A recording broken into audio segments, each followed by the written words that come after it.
2023년 6월 4일 주일입니다. 다 함께 묵도하심으로 하나님께 예배를 드리시겠습니다. 너희는 정의를 지키며 의를 행하라. 이는 나의 구원이 가까이 왔고 나의 공의가 나타날 것임이라 하셨도다. 여호와와 연합하여 그를 섬기며 여호와의 이름을 사랑하며 그의 종이 되며 안식일을 지켜 더럽히지 아니하며 나의 언약을 굳게 지키는 이방인마다 내가 곧 그들을 나의 성산으로 인도하여 기도하는 내 집에서 그들을 기쁘게 할 것이며 그들의 번제와 희생을 나의 제단에서 기꺼이 받게 되리니 이는 내 집은 만민이 기도하는 집이라 일컬음이 될 것임이라.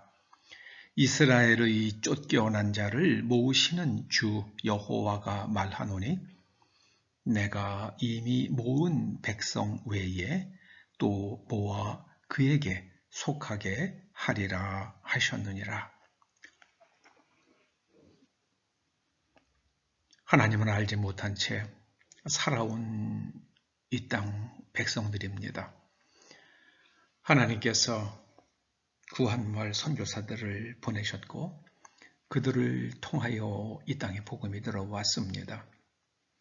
또 그 이전에도 간접적으로 이 땅에 복음의 흔적들이 전해지기도 하였지만 저희들은 하나님께서 보내신 주의 종들로 인하여 주님을 알고 믿게 되었습니다. 이 땅 백성들이, 이 작은 교회들이 가장 많은 선교사를 파송하는 교회들이 되었습니다. 2만 명이 훨씬 넘는 선교사들을 파송할 수 있도록 교회의 재정을 견고케 하여 주신 하나님을 찬양합니다.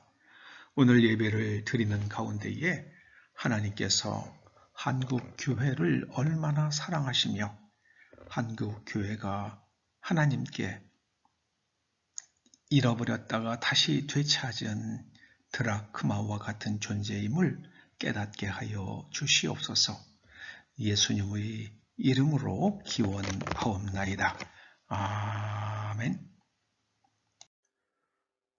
오늘 하나님께서 우리들에게 주시는 말씀은 누가복음 15장 8절에서 10절까지의 말씀입니다.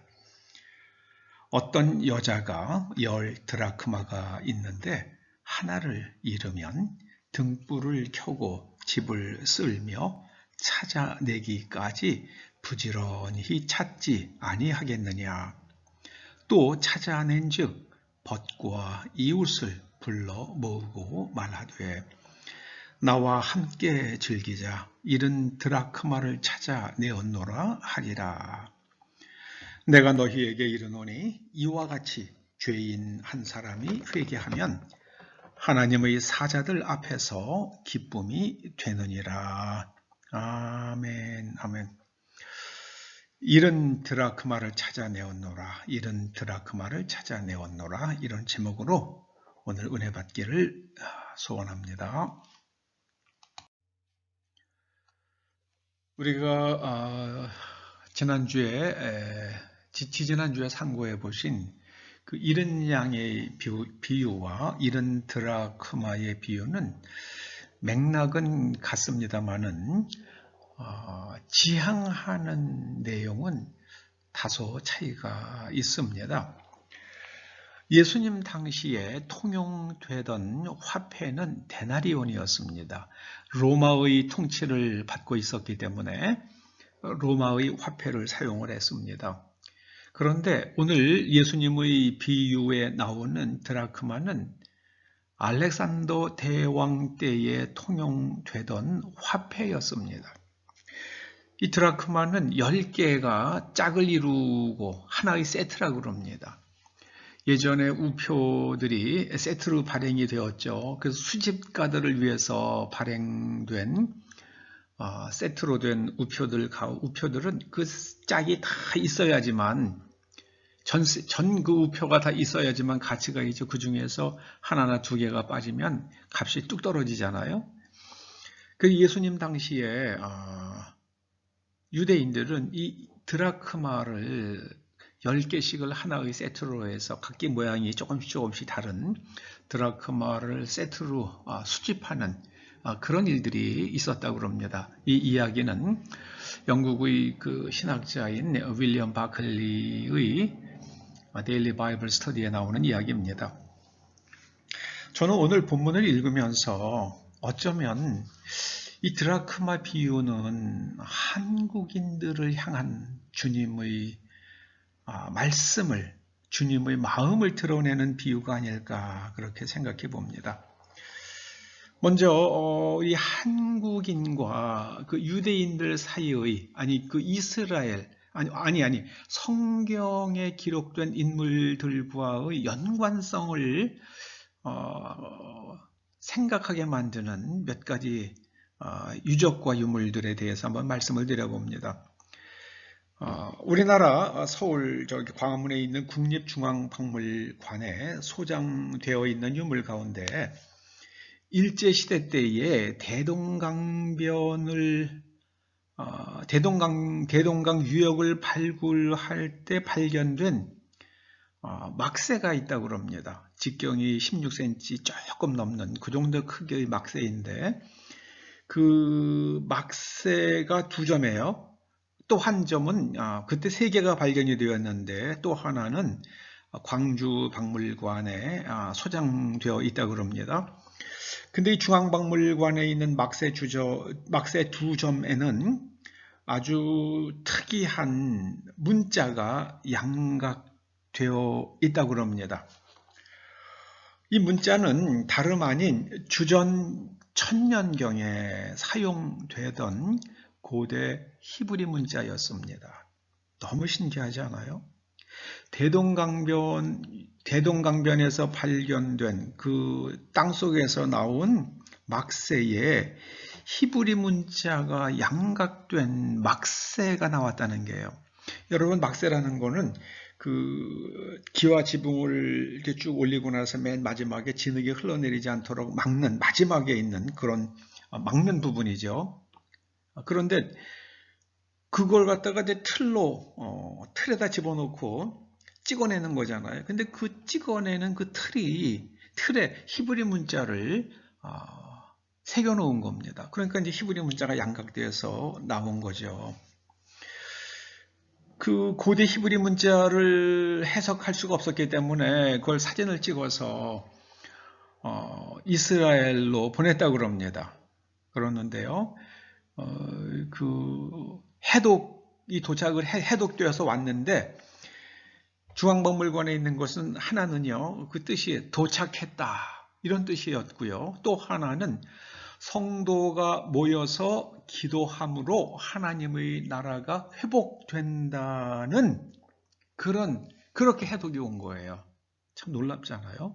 성도가 모여서 기도함으로 하나님의 나라가 회복된다. 그런데 이 2개의 막새와 함께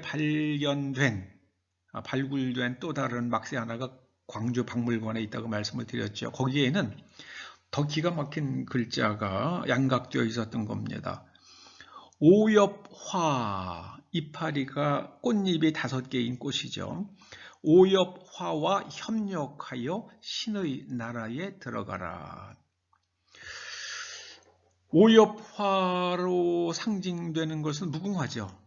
무궁화입니다. 무궁화가 꽃잎이 5개잖아요. 그러니까 무궁화를 떠받드는 나라 사람들과 협력해서 하나님의 나라에 들어가라. 이제 그런 의미로 풀이되는 거죠. 이 막새들이 어느 건물에 사용되던 것이며 왜 거기에 고대 히브리 문자들이 양각되어 있는지 아직까지는 미스테리입니다.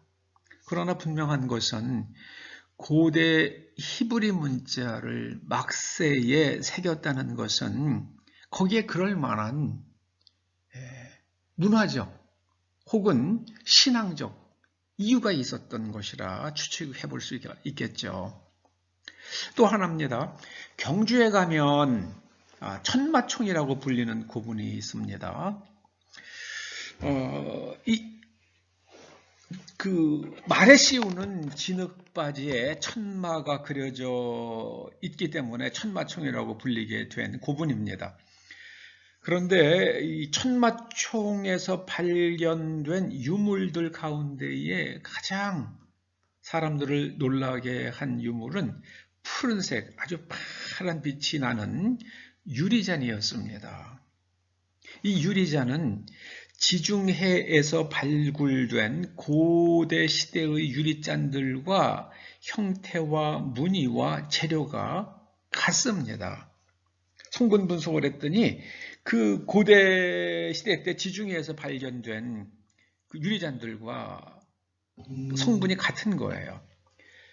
그럼 우리가 추측해 볼 수 있는 건 뭡니까? 신라 시대 때에 고대 로마와 해상 무역이 있었거나 또는 실크로드를 통해서 이 유리잔이 이제 고대 로마의 유리잔들이 신라로 전해진 것으로 추측해 볼 수 있겠죠.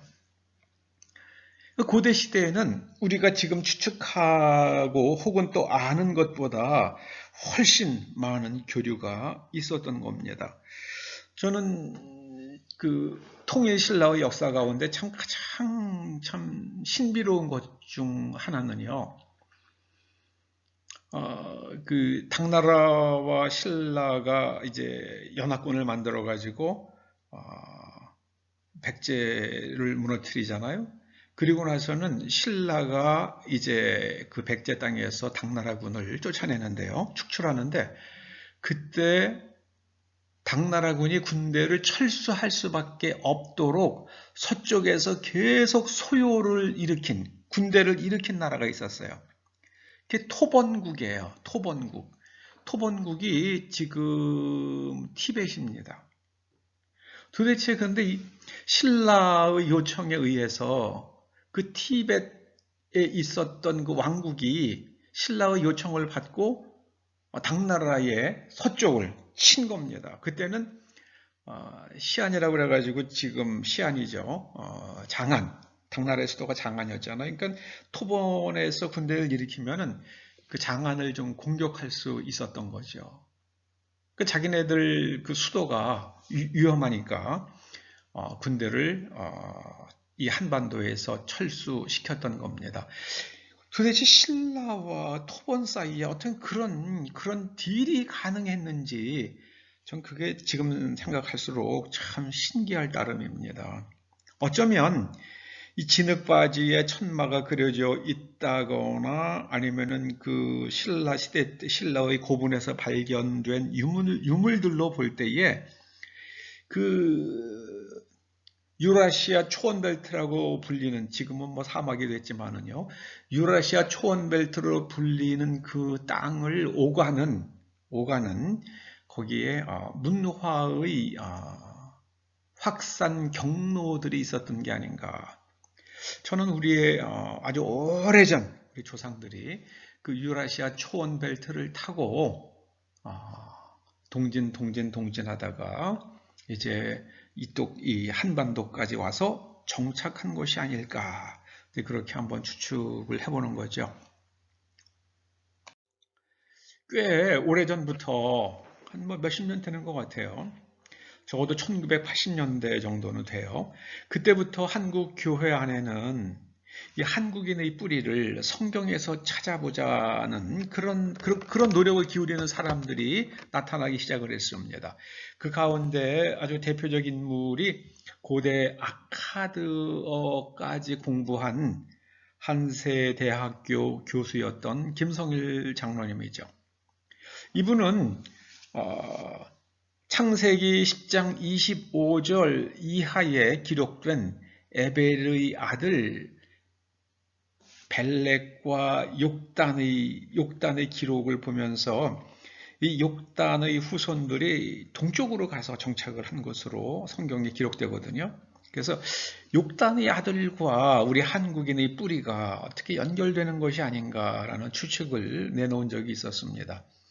근데 이번에 제가 창세기 10장 30절을 한번 개인적으로 깊이 연구를 했습니다. 그래서 한번 직역을 해봤더니 이렇더라고요.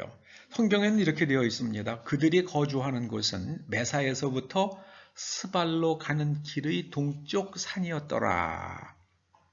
그런데 이걸 제가 이거를 갖다가 히브리 원문을 계속 들여다보고요. 또 들여다보고 또 들여다보고 직역을 해보니 이런 해석이 가능하더라고요. 그들은 메사로부터 출발해서 메사를 떠나서 스발로 가서 메사를 떠나 스발로 가서 동쪽 끝 산지에 거하였다. 그리고요, 이 에벨의 아들 벨렉은 동방으로 옮기다가 창세기 11장 1절과 2절에 나오죠. 동방으로 옮기다가 신할 평지를 만나 거기 거류했다고 기록되어 있습니다만은 동방으로 옮기다가는 이건 오역입니다. 동방으로는 의로로 번역한 건 오역입니다. 이거는 명백한 오역입니다.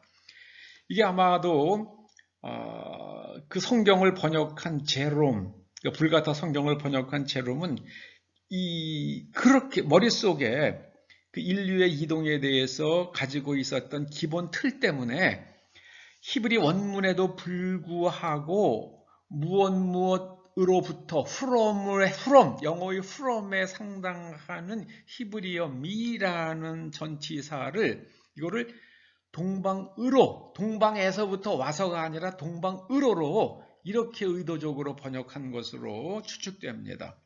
그래서 이거를 히브리 원문 그대로 옮기면은요, 벨렉은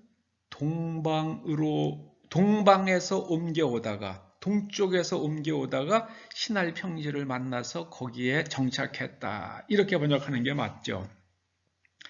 그러니까 에벨의 두 아들 벨렉과 욕단은 일단은 메사라는 곳까지 같이 간 것 같아요. 그 자식들과 함께. 그런데 메사에 도착한 다음에 메사에서 욕단의 자손들은 계속해서 동쪽으로 갔고요. 그 다음에 벨렉은 거기 점점 산이 나오니까 우리 그 산지를 가기가 우리는 가지 못하겠다. 위험하다. 그렇게 판단을 하고 거기서 서쪽으로 가기 시작한 것 같습니다. 그래서 이 서쪽으로 가다 보면 만나는 비옥한 땅이 바로 신할 평지죠. 거기에 정착하면서 벽돌을 만들고 역청을 이용을 해서 벽돌을 쌓아서 큰 성읍과 탑을 건설했습니다. 그러면서 뭐라고 얘기하냐면요, 온 지면에 흩어지는 것을 피하자. 그래서 뭉쳐 살자, 모여 살자. 그렇게 하시자 하나님께서 내려오셔서 그들의 언어를 혼잡케 하셨습니다. 그때로부터 바벨이라 불렸다. 이렇게 성경에 기록하고 있죠. 그런데 그 벨렉의 후손들 가운데에 아브람이라는 사람을 그때 우루 땅에서 살고 있었던 아브람을 불러내십니다. 처음에는 아브라함의 아버지 데라가 가나안 땅으로 가고자 우르를 떠났죠. 그런데 데라는 계속해서 하란 땅에 머물렀고요. 하란 땅에서 하나님의 음성을 들은 아브라함은 가나안 땅으로 내려옵니다. 그때 가나안 땅에 누가 있었습니까? 멜기세덱이 있었죠.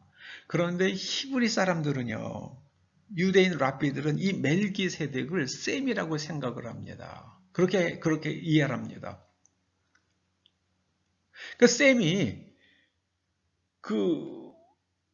노아의 아들 셈이 가나안 땅에 와서 살고 있었던 겁니다. 그래서 아브라함이 가나안 땅으로 그리고 데라가 가나안 땅으로 가고자 했던 이유는 어쩌면 그 셈의 신앙을 찾아서 간 게 아닐까, 셈을 만나려고 한 게 아닐까.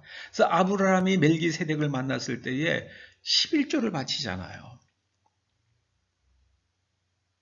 그런 추측이 저는 가능하다고 봅니다. 하나님께서는 온 지면에 흩어져 충만하라고 말씀하셨는데요.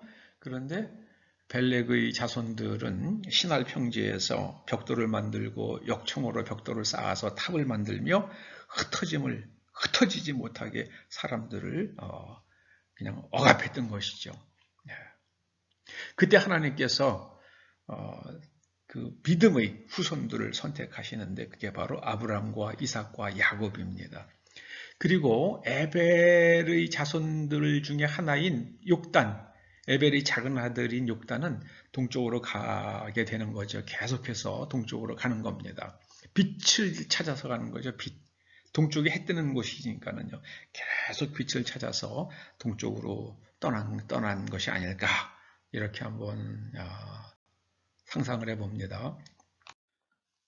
그 셈의 족보를 한번 다시 한번 정리해 보면 셈이 아르박삿을 낳죠. 그리고 아르박삿이 셀라를 낳고 셀라가 에벨을 낳았습니다. 그러니까 에벨은 셈의 증손자입니다. 그리고 벨렉과 욕단은 셈의 고손자입니다.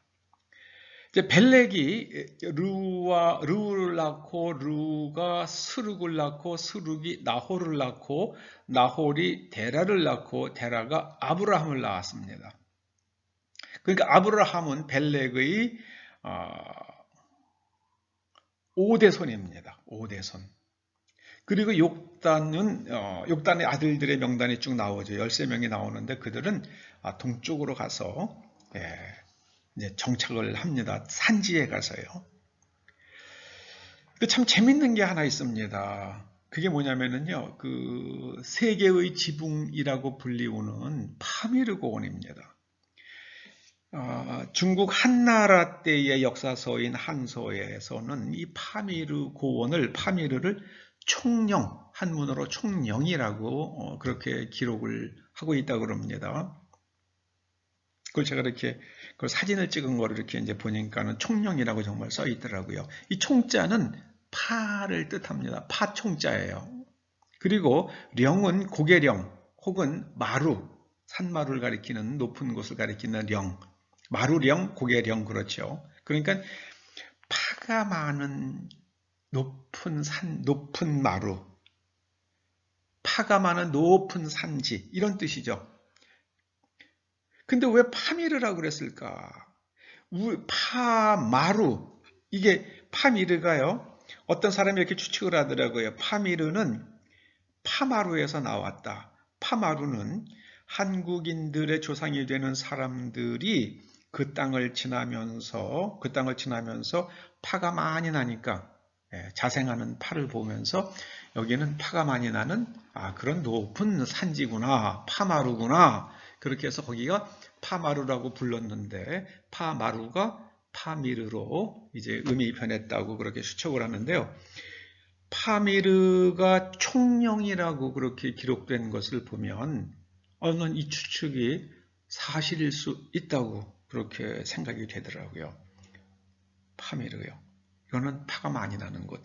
그런데 실제로 파미르 고원에 가면은 우리가 먹는 그런 파가 아니라 그 영어에서는 그 와일드 갈릭이라고 부르는 풀이 많다 그래요. 근데 와일드 갈릭이 요즘 한국 사람들이 많이 먹는 명이나물입니다. 명이나물. 그 저는 그 곰과 호랑이 그 이야기를 그렇게 해석을 합니다. 저 개인적으로는요.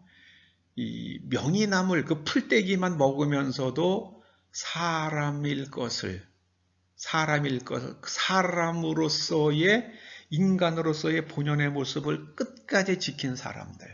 저는 그렇게 해석이 됩니다. 근데 호랑이는 사람을 잡아먹잖아요. 호랑이는 보통은 사람을 안 잡아먹어요. 그런데 배가 고프면은 사람도 잡아먹는다고 그러죠, 호랑이가요. 그런데 우리의 조상들은 아무리 배가 고파도 사람은 끝까지 사람이 사람을 잡아먹는 그런 일은 하지 않은 그런 금기 사항을 지키는 그런 사람들이 아닐까 그렇게 생각을 합니다.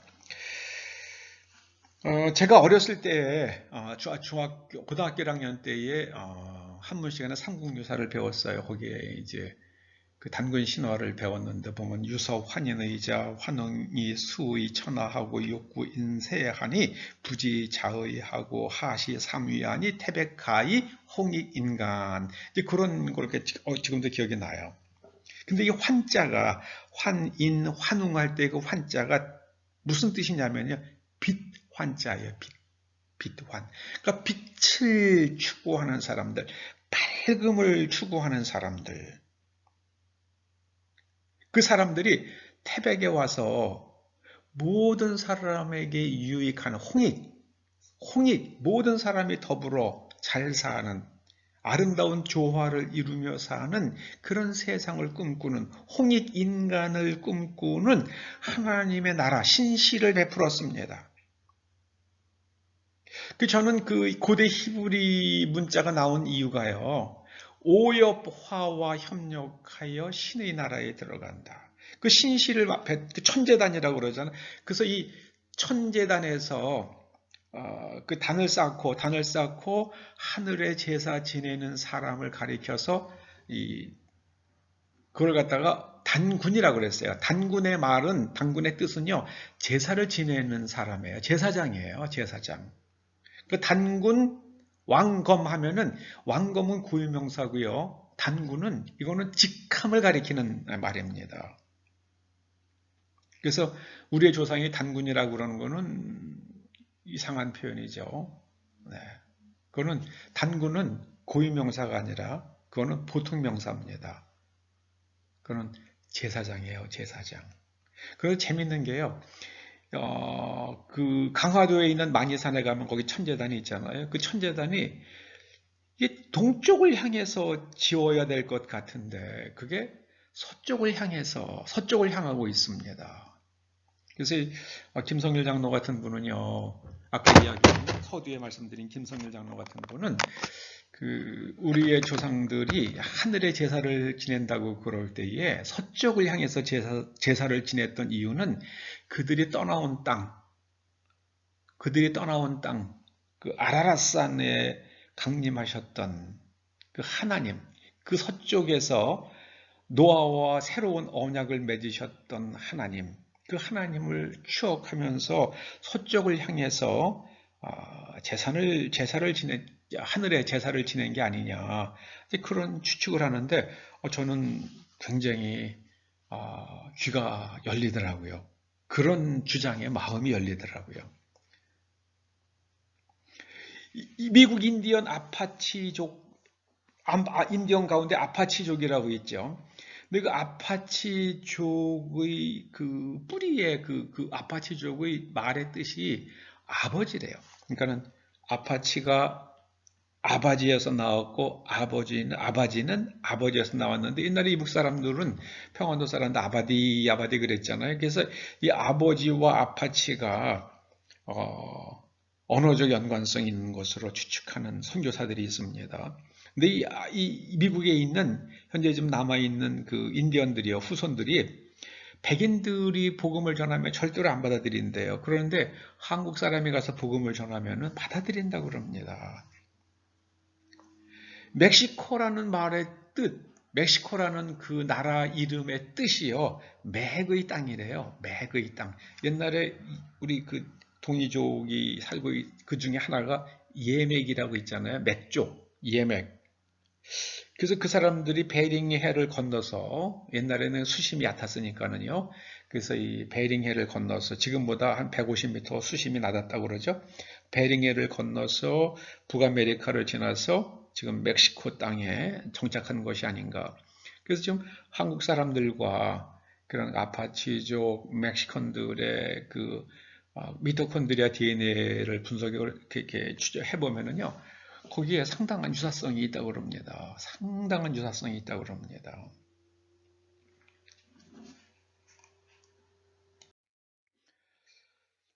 그리고 또 하나 아주 굉장히 흥미로운 발견이 하나 있었는데요. 1987년에 유우식 집사라는 분이 철야 기도 중에 잠깐 잠이 들었대요. 그런데 그때 그의 꿈속에 예수님께서 나타나셔서 한 지명을 가르쳐 주시면서 거기에 가면은 바위가 하나 있는데 그 바위에 있는 그 바위를 찾아내서 역사를 바로 잡으라 그러셨대요.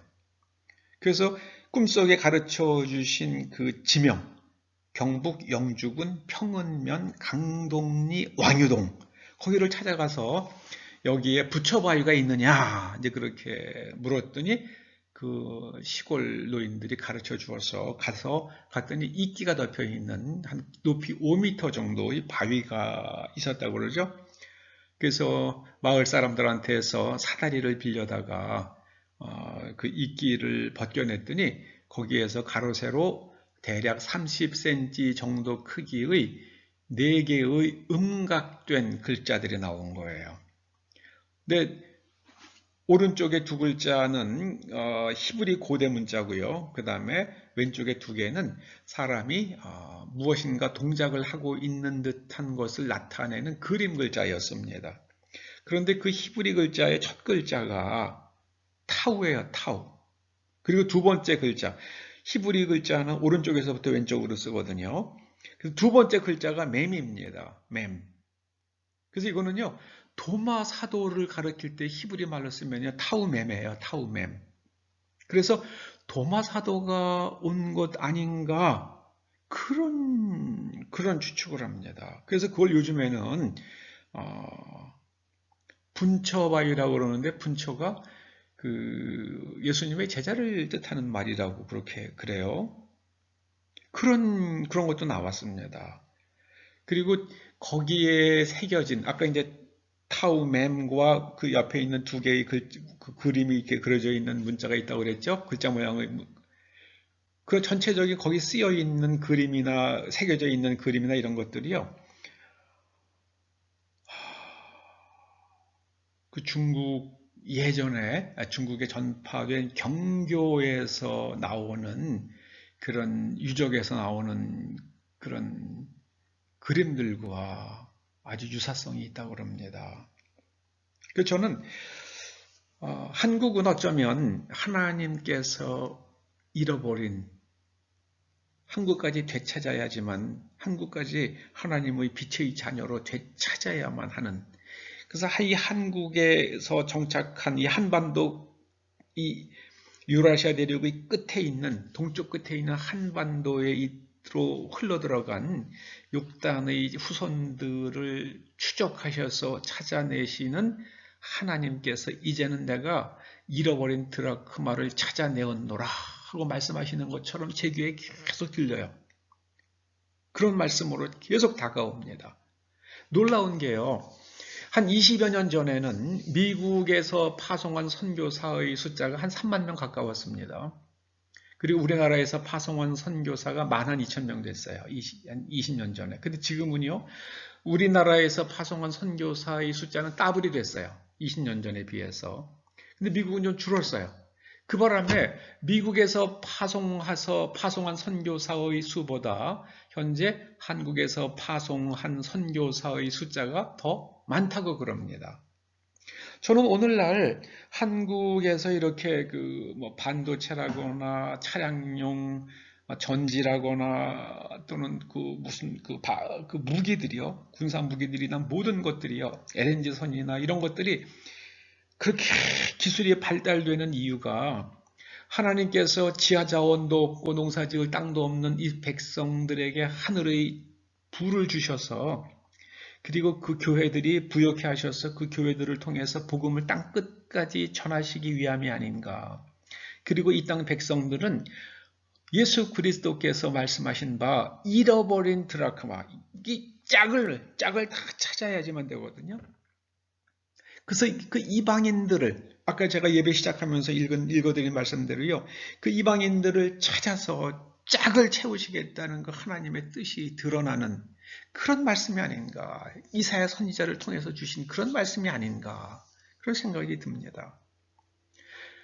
우리 민족이 이 땅 백성들이 예수님께서 말씀하신 바 잃은 드라크마였고 예수님께서 내가 드라크마를 찾아내었노라 말씀하신다 그러면 이 한국 교회는 이제 예수님 손에 들린 바 그런 귀한 드라크마가 되어서 땅끝까지 복음을 전하고 예수 그리스도의 그 진리의 말씀으로 인류를 다시 한번 하나님께로 인도해내는 그런 백성들 되기를 주의 이름으로 축원합니다. 기도하시죠.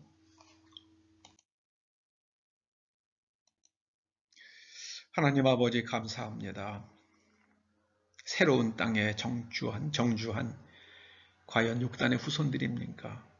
그 역사적인 사실은 저희들이 다 알 수 없사오나 성경에 나타난 여러 가지 기록들과 또 우리 민족이 가지고 있는 문화 등을 고려해 볼 때에 그럴 가능성을 생각해 볼 수 있는 그런 생각이 드는 요즘입니다. 주님께서 그렇게 찾고 찾으신 잃어버린 드라크마가 이 민족이라면 저희가 주님께서 저희를 찾아내신 바 되셨사오니 이 땅 백성들의 위에 기름 부어 주셔서 그리스도인답게 살게 하시고 땅끝까지 복음을 전하는 민족이 되고 예수 그리스도의 재림을 준비하는 나라와 민족 되게 하여 주시옵소서. 예수님의 이름으로 기도드립니다. 아멘. 축도로 마치시겠습니다. 이제는 우리 주 예수 그리스도의 은혜와 우리 아버지 하나님의 그 크신 사랑과 성령님의 감화와 감동 인도하시며 교통하심에 이 민족을 복음하시고자 찾고 찾으셨던 주님의 마음이 느껴지는 이런 드라크마의 비유를 깨달으며 주님께서 주시는 하늘의 복으로 지혜로 복음 땅끝까지 복음을 전하기를 그 사명을 완수하고자 하는 결단하고 돌아가는 초대 성도들과 그 자녀들과 이 교회와 이 민족과 우리의 동맹국 미국 국민들 위해 이제로부터 영원토록 함께 하시옵기를 간절히 축원하옵나이다. 아멘.